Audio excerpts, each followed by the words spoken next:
The person who did it had no criminal record. Their neighbors described them as quiet, polite, normal. They went to work every day. They had people who loved them. They had a life that looked completely fine from the outside. And then they did something that nobody who knew them could explain. This is not a story about monsters. This is a story about people, ordinary people, and what they are actually capable of.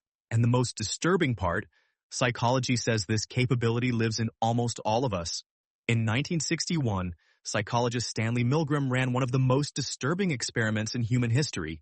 Ordinary people, teachers, office workers, regular citizens, were told to administer electric shocks to a person in another room every time they answered a question wrong.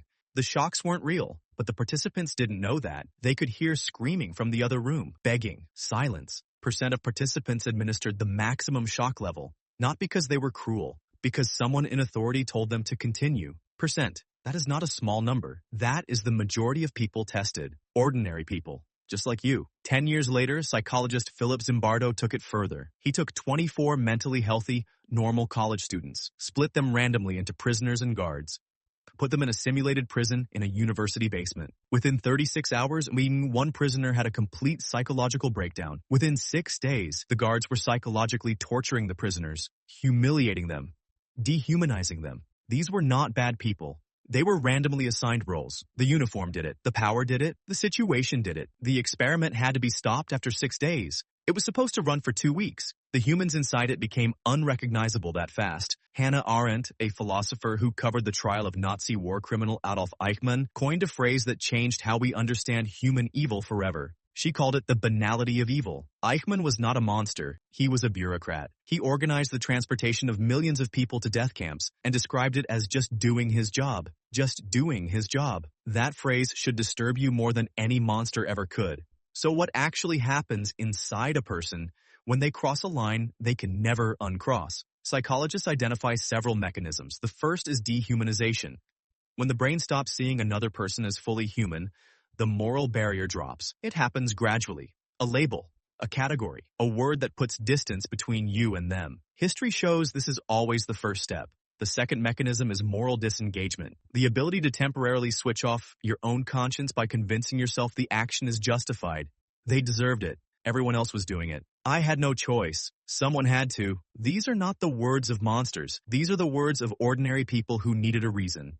The third mechanism is diffusion of responsibility. When a group is involved, nobody feels fully responsible. The act gets distributed among everyone, and somehow that makes it feel like nobody did it. In 1994, during the Rwandan genocide, neighbors killed neighbors. People who had shared meals, attended the same churches, watched each other's children, turned on each other within days. 100,000 people killed in 100 days, not by armies, by ordinary citizens, farmers, teachers, shopkeepers, people with families and morning routines and lives that looked completely normal the week before. Researchers who studied the perpetrators found no common psychological disorder, no history of violence in most cases, just ordinary people placed inside an extraordinary situation with permission to act.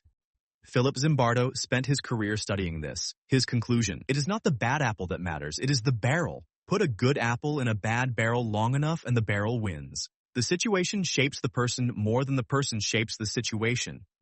That is the finding. That is what decades of research consistently shows.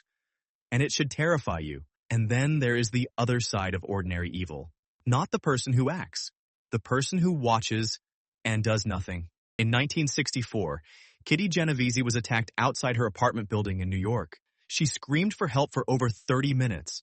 38 witnesses heard or saw what was happening. Nobody called for help until it was too late. People, not one of them evil, not one of them wanting her to be hurt, but each one assumed someone else would act. And in that assumption, nobody did. Psychologists call this the bystander effect. The more people present, the less likely any individual is to act. Responsibility dissolves in a crowd, and ordinary people become complicit through inaction. Here's the darkest conclusion that psychology has reached about ordinary people and unthinkable acts. Evil is not a personality type. It is not something that lives only in certain people. It is a set of conditions, and given the right conditions, the research suggests most people are capable of most things. The people who did terrible things in history were not shipped in from somewhere else. They were already there, living among people, being ordinary until they weren't. The monster you're looking for is not in a dark alley. It is in a situation. It is in a system. It is in the slow erosion of the things that keep us human.